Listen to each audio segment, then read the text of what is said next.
Hello student, एक बार फिर से आप सभी का संस्कृत की इस लाइव क्लासेस में स्वागत है। बेटाओ, हम पिछली क्लास में सानच इस प्रत्यय के विषय में अध्ययन कर रहे थे और मैंने आपको सानच इस प्रत्यय के विषय में बताया था कि नंबर 1, सानच प्रत्यय आत्मनेपदी धातु से जोड़ा जाता है। कौन सी धातु से जोड़ा जाता है? आत्मनेपदी धातु से सानच प्रत्यय जोड़ा जाता है। नंबर 2 बेटाओ कि सानच प्रत्यय में आन या मान है शेष बचता है। ठीक है बेटाओ, इससे बने हुए शब्दों का प्रयोग तीनों लिंगों में किया जाता है, पुल्लिंग, स्त्रीलिंग और नपुंसकलिंग। पुल्लिंग में बेटा बनेगा आन है, तो स्त्रीलिंग में बनेगा मेरे बेटाओ आना और नपुंसकलिंग में बनेगा बेटाओ आनम। तो इधर मेरे बेटा बनेगा मान है और इधर बनेगा माना और इधर बनेगा रे भाई मानम। क्या बनेगा? मानम। पुनः समझना, प्रत्यय कौन सा? सानच। सानच प्रत्यय में बेटाओ आन या मान शेष बचता है। आत्मनेपदी धातु से सानच प्रत्यय जोड़ा जाता है। अब आपके सामने एक प्रॉब्लम आती है, हम पहले भी मतु प्रत्यय पढ़ चुके हैं, तो वहां पर भी 2 शेष बचते थे, वत या मत। वह वत मत शेष बचता था, ठीक है, और वान वती वत और मान मती मत, इस प्रकार का वहां पर शेष बचता था। किसमें? मतु प्रत्यय में। तो वहां पर भी 2 शेष बचते थे और यहां पर भी 2 शेष बच रहे हैं। पुल्लिंग में आन है, आना आनम, पुल्लिंग स्त्रीलिंग नपुंसकलिंग। तो आन है आना आनम, मान है माना मानम। तो सानच प्रत्यय में आपके 2 रूप बनते हैं भाई। दो रूप से मतलब 2 भागों में सानच प्रत्यय को बांटा गया है, यानी इसमें आन भी शेष बचता है तो मान भी शेष बचता है। अब आपके सामने सबसे बड़ी जो दुविधा है, कंफ्यूजन है, वो ये है कि कहां पर तो हम इस आन है को जोड़े और कहां पर हम इस मान है को जोड़े। ये सबसे बड़ा कंफ्यूजन है। तो बेटा इसमें कोई दिक्कत नहीं है, इसके लिए नियम बनाया गया है। क्या नियम बनाया गया है? कि स्वरांत धातु से,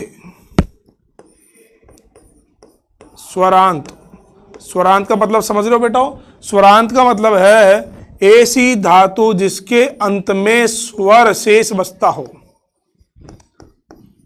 धातु के अंत में स्वर शेष बचता है उसे हम स्वरांत कहते हैं। ऐसी धातु बेटा हो जिसके अंत में क्या शेष बचता हो? स्वर, तो वह स्वरांत धातु कहलाती है, जंत धातु कहलाती है। तो जिन धातु के अंत में स्वर हो तब तो आपको जोड़ना है आन है, और जिन धातु के अंत में व्यंजन हो,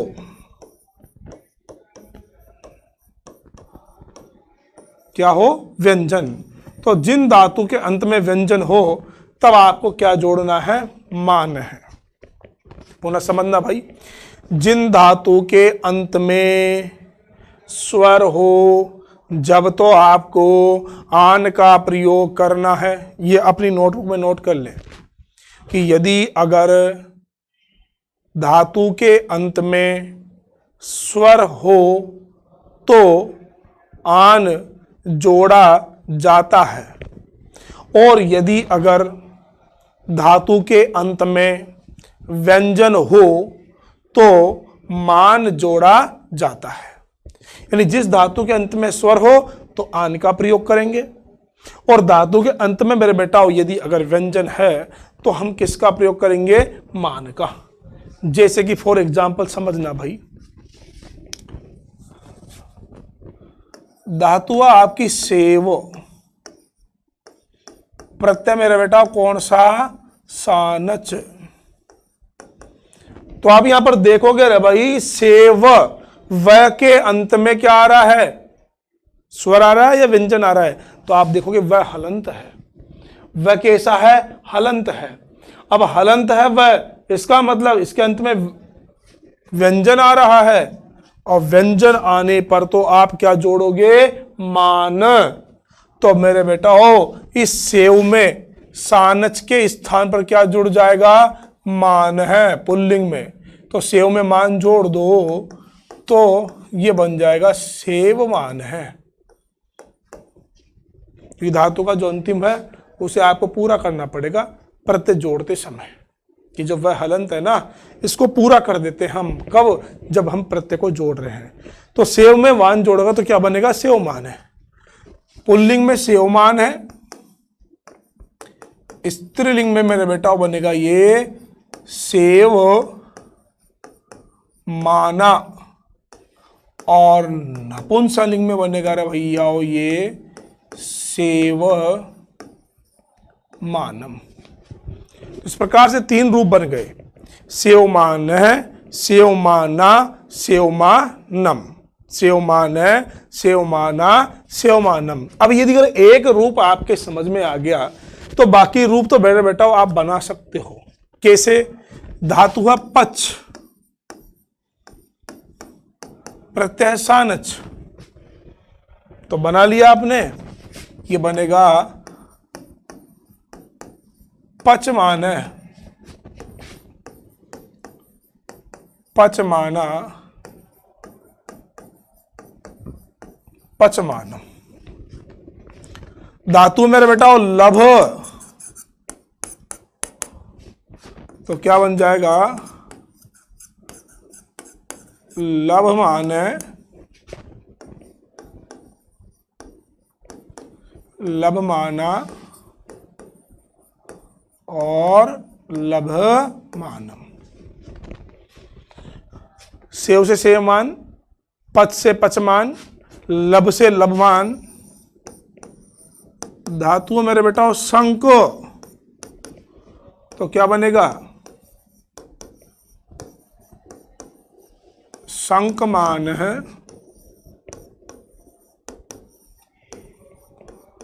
शंकमाना और शंकमानम। सेव से सेवमान, पच से पचमान, लब से लबमान, शंक से शंकमान। धातु है मेरे बेटा वृत,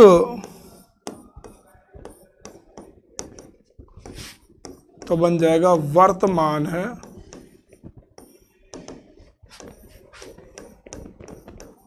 वर्तमान और वर्तमानम। धातु मेरे बेटा वृद्ध,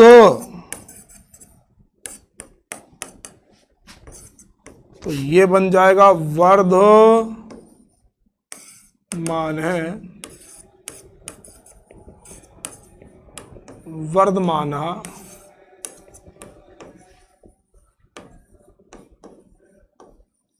वर्धमानम। धातु मेरे बेटा मुद, तो क्या बनेगा? मौदमान है,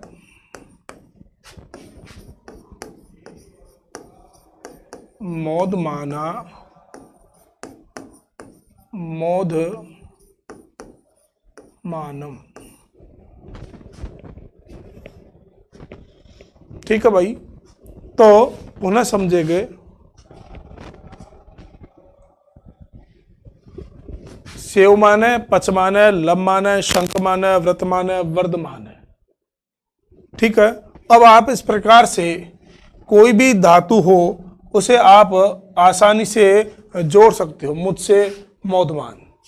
ठीक है, कोई सी भी धातु बेटाओ आप उसे इस प्रकार से जोड़ सकते हो। अब बात कर रहे हैं हम अजंत धातु की, यानी स्वरांत धातु की। तो धातु है ची, और प्रत्यय कौन सा आपका? सानच,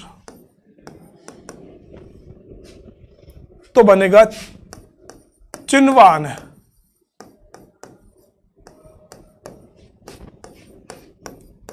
चिन्वाना, चिन्वानम। धातु है ब्रु, प्रत्यय सानच तो बनेगा बेटा ब्रुवाण, ब्रुवाणा और ब्रुवाणम। धातु है आपकी दा तो बनेगा ददान, ददाना, ददा, ददानम। धातु मेरे बेटा आपकी धा तो बनेगा दधान, दधाना, दधानम। आपकी धातु है सी, मूल रूप से धातु होती है सींग, और सींग धातु में भाई शेष बचता है क्या सी, तो रूप बनेगा सयान है, सयाना और सयानम। अब आपने एक चीज गौर करी होगी जो कि मैंने बताया था कि यदि अगर धातु के अंत में स्वर हो जब तो आन जोड़ा जाता है, और धातु के अंत में यदि अगर व्यंजन हो तो मान जोड़ा जाता है। तो देखो बेटा हो, आपने यहां पर देखा मुद, तो यहां पर द आपका हलंत है, यानी अंत में क्या आ रहा है व्यंजन आ रहा है, तो हमने किसका प्रयोग किया मान का, मान है माना मानम। और आपने यहां पे देखा कि ची, तो धातु कौन सी है ची, तो ची के अंत में क्या आ रहा है ई, तो अंत में स्वर आ रहा है या व्यंजन, तो आप देखोगे यहां पर अंत में स्वर आ रहा है। क्यों? क्योंकि ची का जो निर्माण हुआ वो इस प्रकार से हुआ, चाहे में जब ई को जब हम जोड़ते हैं तो ची बनता है, तो अंत में क्या आ रहा है स्वर, अंत में क्या आ रहा है स्वर, और स्वर यदि अंत में आ रहा है तब आपको आन का प्रयोग करना है। तो अंत में क्या बचा आन है, आना आनम। उसी प्रकार ब्रू, तो ब्रू के अंत में भी क्या आ रहा है ऊ, तो ये भी स्वर है, तो स्वर होने की वजह से यह बना आन है, आना आना आनम। अब आपके सामने थोड़ा सा कंफ्यूज हो सकता है कि साहब यहां तो न रियाण है क्यों, तो जैसा कि मैंने आपको संधि के नियम में भी समझाया था कि भैया हमेशा र और स इसके बाद जो भी न आता है तो न तो हट जाता है, और न के स्थान पर क्या हो जाता है भाई न। र और स के बाद जो भी न आता है तो न के स्थान पर न हो जाता है। यहां पर ब्रू, इस ब्रू में र मिला हुआ है, ब्रू में क्या मिला हुआ है र, तो इस र की वजह से यहां पर जो न आता उस न के स्थान पर क्या हो गया न, और न होने से यह बन गया ब्रुवाण, तो रूप बना ब्रुवाण है, ब्रुवाणा ब्रुवाणम। ये दा, इसके अंत में भी आ, ये भी स्वर है, इसलिए यहां भी आन जुड़ गया, ददान है ददाना ददानम। यहां धा, यहां भी आ रहा है, तो ये बन गया ददान है ददाना ददानम। सिंह में सी, तो सी से बना सयान सयाना सयानम। ठीक है। अब आपके सामने एक चीज आ रही होगी, गुरु जी व्यंजनांत धातु में जोड़ना तो बड़ा आसान है, वहां तो कुछ करना ही नहीं था, वहां तो कुछ करना ही नहीं था, वहां तो हमने सीधा पच में मान जोड़ दिया पचमान बन गया, लब में मान जोड़ दिया लबमान बन गया, शंख में मान जोड़ दिया शंखमान बन गया, व्रत में मान जोड़ दिया वर्तमान बन गया, वृद्ध में मान जोड़ दिया तो वर्धमान बन गया, और मुद में मान जोड़ा तो मोदमान बन गया। चलो तो मान ली शाम, लेकिन ये रूप कैसे आगे, किच्ची से चिनवान, ब्रू से ब्रुवाण, दा से दधान, दा से दधान, सी से सयान, ये रूप कैसे आ गए? तो बेटा मैंने आपको सत्री प्रत्यय में नियम पढ़ाया था कि धातु के लट लकार प्रथम पुरुष बहुवचन, उसमें बनने वाले रूप में से आपको ये परिवर्तन करने होते हैं। ठीक है। अब इन सारे नियमों को याद करें, उससे अच्छा है कि गिनती के कुछ ही ये धातुएं होती है जिनमें इस प्रकार का परिवर्तन होता है। तो परिवर्तित धातु को यहाँ पर जो इनको ची से चिन्वाण बना, इन सब के अलग अलग नियम है। ब्रू से ब्रुवाण बना, इन सब के अलग अलग सूत्र है। उन सूत्रों की सहायता से ये कार्य होता है। तो आप उन सूत्रों को याद करें, सूत्रों को याद करके उनको परिवर्तित करना सीखे। उससे कहीं गुना ज्यादा अच्छा है कि आप इन रूप को ऐसे के ऐसे ही एज इट इज याद कर ले, क्योंकि ये बस गिनती के इतने से ही महत्वपूर्ण आपके जो एग्जाम्पल है। तो उन रूपों को याद करने से अच्छा है कि आप ये गिनती के 5-7 जो आपके एग्जाम्पल है, इन एग्जाम्पल को याद कर ले। ठीक है बेटाओ, तो इस प्रकार से आपका सानच प्रत्यय समाप्त होता है। सानच प्रत्यय की बेटाओ ये पहचान और है। क्या पहचान है? पहचान समझना कि यदि अगर आपको धातु के अंत में, किसके अंत में?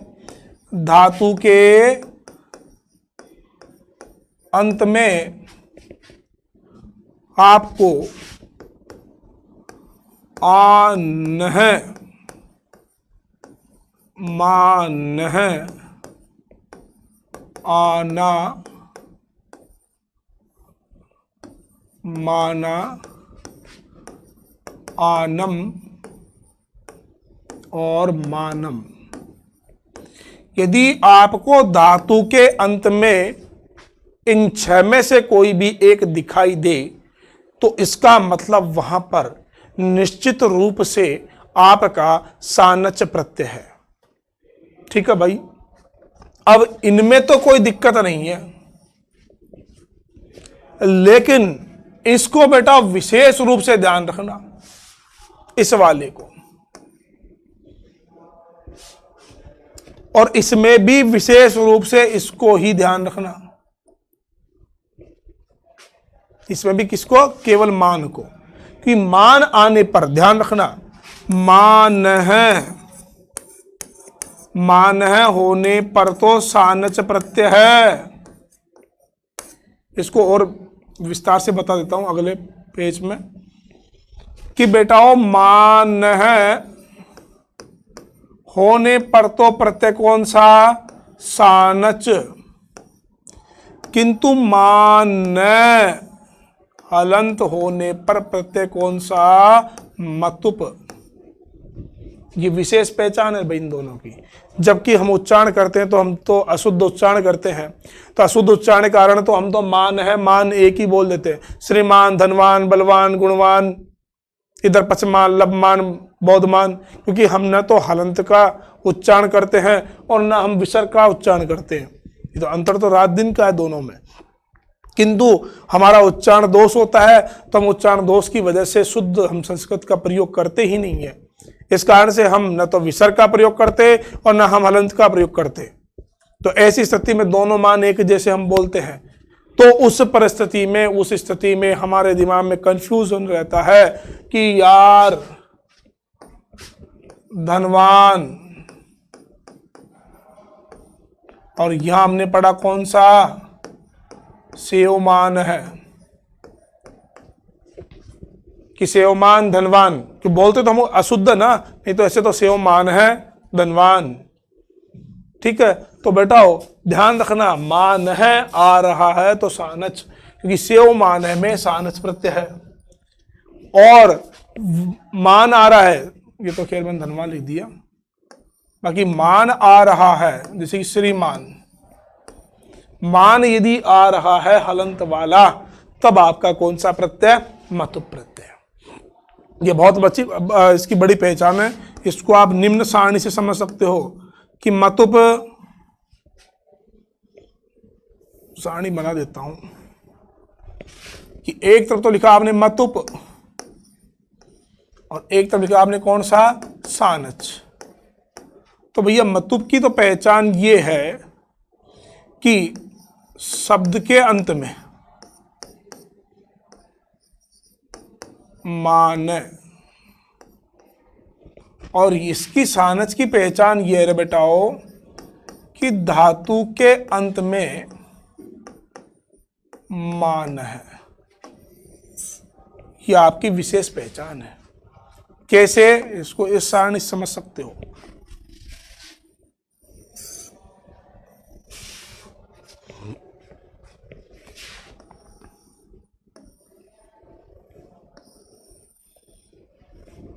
ठीक है भाई। तो शब्द के अंत में मान आ रहा हो तो मतुप, जैसे कि श्रीमान, जैसे कि बुद्धिमान, जैसे कि धीमान, और जैसे कि शक्तिमान। तो दोनों में अंतर है।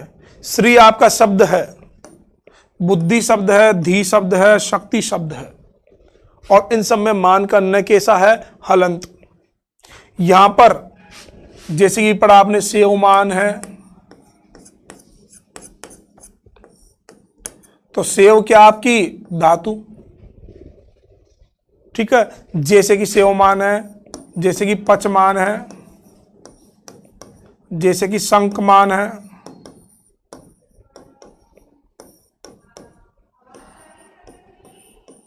जैसे कि मोदमान है। तो आप यहां पर देखोगे मेरे बेटाओ कि यहां पर ये सभी तो धातु है और ये सभी शब्द है। अब आपके सामने एक समस्या हो सकती है, क्योंकि आपका लेवल बहुत कम है। आप सोचो अरे सर हमको ये से कैसे पता चले कि धातु कौन सी है और शब्द कौन सा है। तो भी आप इतनी गहराई में न जाए।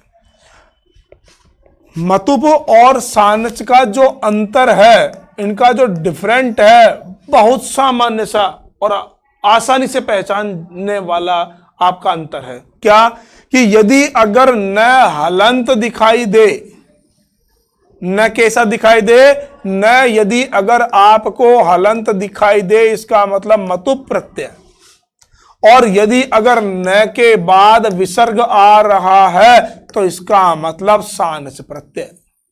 इस न से ही आप इसकी पहचान कर सकते हो कि यदि अगर आपका न हलंत है तब तो प्रत्यय कौन सा, मतुप, और न यदि अगर विसर्ग है, न के पीछे विसर्ग है, तो प्रत्यय कौन सा, सानच। क्यों समझ सकते हो कि न हलंत तो इसका मतलब मतुप, और मेरे बेटा न के बाद विसर्ग आ रहा है तो इसका मतलब सानच प्रत्यय। ये आपके इस लेवल की बात है। और सानच और मतुप दोनों का अंतर बिल्कुल स्पष्ट कि न के बाद न हलंत तो मतुप, न विसर्ग तो सानच। तो आज की इस क्लास में सानच प्रत्यय समाप्त होता है, और मैं समझता हूं कि मतुप और सानच दोनों में आपको अंतर करना काफ़ी अच्छे से आ गया होगा। ठीक है बेटाओ, तो तब कल की क्लास के लिए आज की क्लास देखने के लिए धन्यवाद।